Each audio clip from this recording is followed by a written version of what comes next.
আমার প্রিয় ছাত্রছাত্রী, আজকে ক্লাস 12 অর্থাৎ নিউ সিলেবাস 12 যারা থার্ড সেমিস্টার পরীক্ষা দেবে তাদের জন্য যে এবিটিএ টেস্ট পেপারটি প্রকাশিত হয়েছে তার পরপর পেজগুলি আমি সলভ করে দিচ্ছি। সেই রকমই আজকে এসি 239 এসি 239 এই পেজটি সলভ করে দেব। আমি তোমাদেরকে আগেও বলেছি এবিটিএ টেস্ট পেপারের যে পেজগুলি আছে সেখানে হয়তো অপশনে একটু ভুল আছে বা প্রিন্টিং মিস্টেক, কোথাও বানান ভুল আছে, যেটা তোমাদের এই নতুন সিলেবাসের জন্য এবং পরীক্ষা পদ্ধতি নতুন হওয়ার জন্য তাড়াহুড়ো করতে গিয়ে হয়েছে। কিন্তু আবারও বলি, কোশ্চেনের সেটগুলি কিন্তু ভীষণই ভালো। এই সেটগুলি প্র্যাকটিস করলে তোমরা তোমাদের ফাইনাল পরীক্ষার কোশ্চেন কীরকম হবে সেই সম্পর্কে একটা ধারণা যেমন পাবে, সেরকম বেশ কিছু এই কোশ্চেনগুলির সাথে বেশ কিছু আনুষঙ্গিক কোশ্চেনও আলোচনা হয়ে যাবে। তাই অবশ্যই যে কোশ্চেনগুলি আলোচনা করা হচ্ছে শুধুমাত্র উত্তরগুলিতে দাগ দিলাম এরকম নয়, বুঝে পড়বে। তাহলে শুরু করছি। এসি 239 এসি 239 এর সঠিক উত্তরগুলি দেখে নেব। কোন বিজ্ঞানীর নাম মহিষঞ্চরণের সঙ্গে যুক্ত নয়? সঠিক উত্তর হবে BAT Francis Bacon. Francis Bacon একজন দার্শনিক তথা বিজ্ঞানী তথা রাজনীতিক, মহিষঞ্চরণ মতবাদের সঙ্গে যুক্ত নয়। দুয়ের দাগে যেটি আছে, দুটি বিবৃতি দেয়া আছে, তোমরা বিবৃতি দুটি দেখতেই পাচ্ছ। এই দুটি বিবৃতি সঠিক, অর্থাৎ প্যালিওজয়িক যুগের শেষে উত্তর আমেরিকা, ইউরোপ, উত্তর ও মধ্য এশিয়া একত্রে লরেশিয়া গঠন করেছে এবং জিগসোফিট মহিষঞ্চরণের উল্লেখযোগ্য প্রমাণ।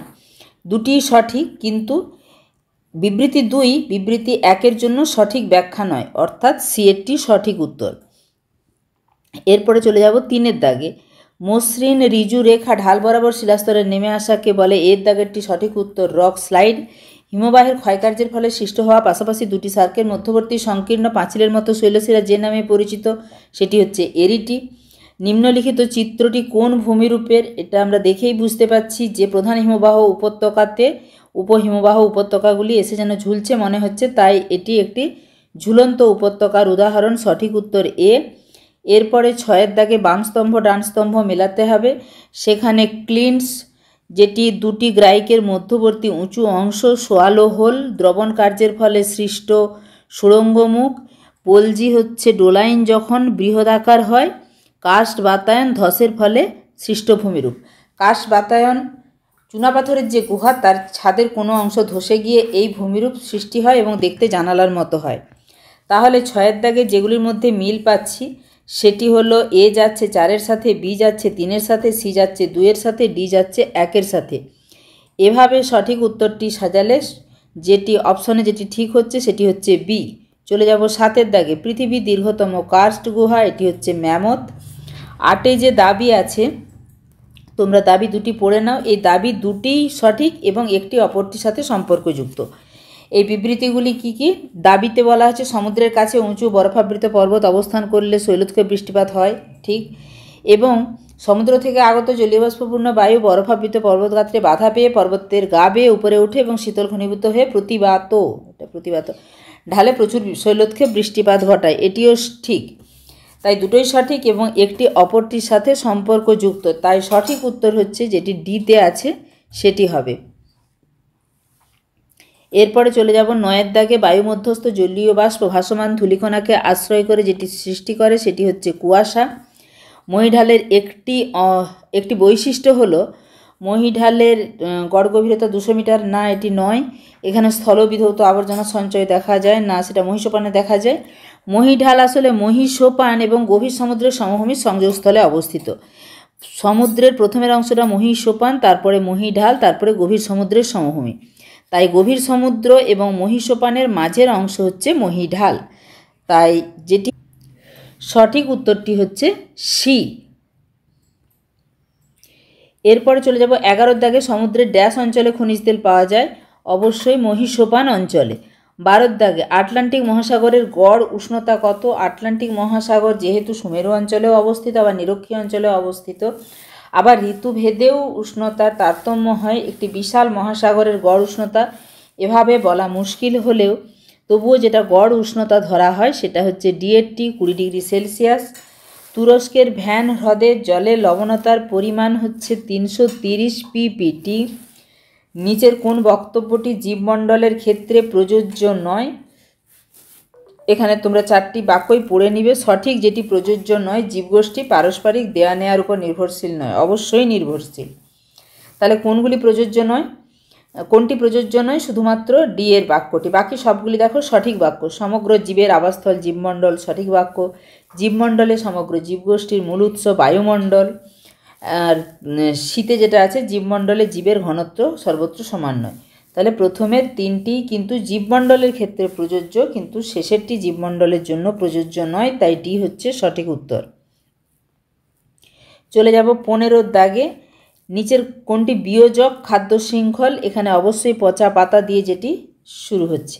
এখানেই আমাদের শেষ হলো পার্ট এতে যে 15টি কোশ্চেন ছিল। এরপরে আমরা চলে যাব পার্ট বিতে। 16 দাগে যে কোশ্চেনটি আছে, ভারতে 2011 সালের তথ্য অনুযায়ী সাক্ষরতার হার গড়ে সিএটি সঠিক উত্তর 74.04%। পরের কোশ্চেন, নিম্নলিখিত বিবৃতিগুলি বিবেচনা করো। যে দাবি আছে কোনো নির্দিষ্ট এলাকার মোট জনসংখ্যা ও মোট জমির পরিমাণকে জনঘনত্ব বলে, তা নয়। জনসংখ্যা এবং জমির পরিমাণের অনুপাতকে জনঘনত্ব বলে। তাই মোট জনসংখ্যাকে সেখানকার মোট জমি দিয়ে ভাগ করতে হয়। তাই প্রথমেরটিও ঠিক নয়। আর মোট জমিতে কতজন বাস করে তার ভিত্তিতে জনঘনত্ব নয়, তার ভিত্তিতে জনসংখ্যা নির্ণয় করা হয়। তাহলে এখানে সঠিক উত্তর হবে ডি এরটি, অর্থাৎ কারণ এবং দাবি কোনোটিই সঠিক নয়। 18 দাগে জনসংখ্যার ঋণাত্মক বৃদ্ধি দেখা যায়। জনসংখ্যার ঋণাত্মক বৃদ্ধি, এখানে যে অপশনগুলি আছে তার মধ্যে কিন্তু জাপানেও দেখা যায়, কোরিয়াতেও দেখা যায়। বিশেষত দক্ষিণ কোরিয়াতে তো ঋণাত্মক জনসংখ্যা বৃদ্ধি অবশ্যই দেখা যায়, কিন্তু ভারত এবং ব্রাজিলে ধনাত্মক জনসংখ্যা বৃদ্ধি দেখা যায়। তাই এখানে তোমরা এগুলো জেনে রাখবে যে উদাহরণ হিসাবে ধনাত্মক জনসংখ্যা বৃদ্ধি পৃথিবীর কোন কোন দেশে দেখা যায়, ঋণাত্মক জনসংখ্যা বৃদ্ধি কোন কোন দেশে দেখা যায় এবং শূন্য জনসংখ্যা বৃদ্ধি কোন কোন দেশে দেখা যায়। এরপরে 19 দাগে পরিব্রাজন সব থেকে বেশি ঘটে গ্রাম থেকে শহরে। 20 দাগে কোনো দেশের নির্দিষ্ট সময়ে জন্মহার ও মৃত্যুহারের পার্থক্যকে বলে জনসংখ্যার স্বাভাবিক বৃদ্ধি। আর 21 দাগে শুষ্কবিন্দু বসতি দেখা যায় বন্যা প্লাবিত অঞ্চলে। চারদিকে বন্যা বা জল, মাঝখানে শুষ্ক অঞ্চলে যে বসতি তাকে বলে শুষ্কবিন্দু বসতি। 22 দাগে দেখো, প্রথমের যে বাক্যটি আছে, বসতিগুলির অবস্থান ও বিন্যাসের চরিত্র মূলত প্রাকৃতিক পরিবেশ দ্বারা নিয়ন্ত্রিত। এখানে গ্রামীণ বসতি সম্পর্কে জানতে চাওয়া হয়েছে, এটি ঠিক। 2 দাগে গ্রামীণ বসতিগুলি আয়তনে অনেক ছোট হয়, এটিও ঠিক। 3 দাগে যেটি আছে সেটি হচ্ছে 70% বেশি পুরুষ কর্মী কৃষিকাজের সঙ্গে জড়িত, এটিও ঠিক। অর্থাৎ পরপর 3টি আমরা পেলাম ঠিক। রাস্তাঘাট সাধারণত পাকা উন্নত হয় না, গ্রামের ক্ষেত্রে এটা প্রযোজ্য নয়। তাই এখানে যেটা সঠিক উত্তর হবে সেটি হলো এ, 1, 2 এবং 3 সঠিক। এরপরে চলে যাব 23 দাগে। পৌর জনবসতির মানদণ্ড অবশ্যই ন্যূনতম 5000 জনসংখ্যা হতে হবে। জনঘনত্বটা 400 জন প্রতি বর্গকিমিতে প্রত্যেকটা শহরের হয় না, কিন্তু এখানে যে ন্যূনতম জনসংখ্যাগুলি 4টি অপশানে দেওয়া আছে তার মধ্যে এটিই সবচেয়ে অ্যাপ্রোপ্রিয়েট যে 5000 জন জনসংখ্যা হতে হবে। পরের কোশ্চেন 24 দাগে কয়েকটি ব্লক বা থানা নিয়ে গঠিত হয় একটি মহকুমা। চলে যাব 25 দাগে। গোষ্ঠীবদ্ধ জনবসতি অবশ্যই শিল্প কারখানা যেখানে গড়ে ওঠে। রৈখিক বসতি গড়ে ওঠে পাকা রাস্তার অবস্থান বা রাস্তার ধারে, অর্থাৎ বিয়ের সাথে 2 গেল। জলবিন্দু বসতি গড়ে ওঠে মরুদ্যানকে কেন্দ্র করে, চারদিকে শুষ্ক, মাঝখানে একটু জল যেটা মরুদ্যানে, সেটাকে বলে জলবিন্দু বসতি। বিক্ষিপ্ত বসতি গড়ে ওঠে কোনো স্থানে যোগাযোগ ব্যবস্থা অনুন্নত হলে, অর্থাৎ 4টি একের সাথে যাবে। এখানে যেটি 25 দাগের সঠিক উত্তর সেটি হচ্ছে সি। অপশনগুলি যেভাবে সাজানো আছে তোমরা দেখে না, তাতে এটিই মিলছে, অর্থাৎ এ এর সাথে 3, বি এর সাথে 2, সি এর সাথে 4 এবং ডি এর সাথে 1 যাচ্ছে। চলে যাব 26 দাগে। ভারতের সর্বাধিক 3টি জনঘনত্বপূর্ণ রাজ্য বিহার, উত্তরপ্রদেশ, পশ্চিমবঙ্গ। পরের যে কোশ্চেনটি আছে সেখানে একটি অনুচ্ছেদ তুলে দেওয়া আছে। ভারতের নলকূপের সাহায্যে জলসেচ করা হয়, এটি সঠিক উত্তর হবে বিহারে। ভারতের সবচেয়ে বেশি পরিমাণ, তোমরা এটা জেনে রাখো, সবচেয়ে বেশি পরিমাণ জলসেচ হয় কিন্তু দুটোই, কূপ এবং নলকূপ দ্বারা। প্রায় 60% হয় কূপ এবং নলকূপ দ্বারা, আর বাকি যে খাল মাধ্যমে সেটা 29%, এবং জলাশয়ের মাধ্যমে জলসেচ কিন্তু অনেক কম হয়। তাহলে ভারতের সবচেয়ে বেশি পরিমাণ জমিতে জলসেচ কিসের সাহায্যে হয়? এটা যদি একসঙ্গে থাকতো তাহলে কূপ ও নলকূপ মাধ্যমে হতো। যখন কূপ ও নলকূপকে আলাদা করে দেয়া হয়েছে তখন আমরা এটা খালের সাহায্যে বলতে পারি। আবারও বলছি, কূপ এবং নলকূপ কিন্তু অনেকটাই 60% মানে অর্ধেকের অনেক বেশি। ভারতে বিশ্বে লৌহ উৎপাদনে কোন স্থান অধিকার করেছে? চতুর্থ। এরপরে চলে যাব 30-এর দাগে, শ্বেত বিপ্লব। শ্বেত বিপ্লবের জনক বলা হয় ভার্গিস কুরিয়েনকে। কৃষ্ণ বিপ্লব যুক্ত খনিজ তেল উৎপাদনের সাথে সবুজ বিপ্লব কৃষিজ দ্রব্য উৎপাদন বৃদ্ধি অর্থাৎ 2। নীল বিপ্লব মৎস্য চাষ। এইভাবে সাজালে দাঁড়াচ্ছে সঠিক উত্তর যেটি, সেটি হচ্ছে সি। চলে যাব 31-এর দাগে, ভারতে ড্যাশ পদ্ধতিতে কৃষিকাজ করা হয়? নিবিড় জীবিকা সত্ত্বভিত্তিক পদ্ধতিতে।